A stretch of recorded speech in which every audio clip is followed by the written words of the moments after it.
Le bac est pas mal et là je sors de là, je me dis bon là c'est bon, maintenant tu sprints. Ouais. Et là je vois que je suis troisième et là c'est énorme.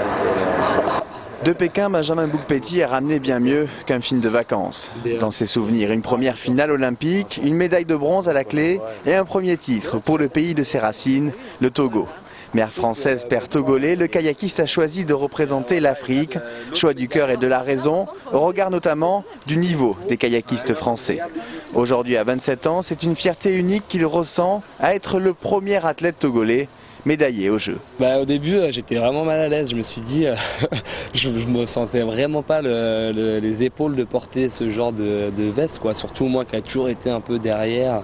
Enfin, je suis pas du tout à me mettre en avant, sauf devant les copains. Mais ce que ça représente pour moi, c'est de dire c'est une première, faut pas que ça reste qu'une première. Et voilà, quoi. Et essayer aussi d'encourager d'autres là-bas à prendre le pas, quoi. Héros national chez lui, il fait aussi la fierté de toute une tribu à Toulouse, celle du Kayak Club toulousain. 25 ans d'existence, mais premier succès d'un de ses licenciés dans une compétition d'envergure internationale, avec bien sûr l'espoir de retomber pour l'avenir. Pour nous, c'est sûr qu'on sort un peu de l'ombre. Je pense que maintenant, il y a beaucoup de Toulousains qui savent qu'on peut faire du kayak à Toulouse, en centre-ville, sur l'île du Ramier. Avis aux amateurs, les inscriptions débutent dès la semaine prochaine sur l'île du Ramier.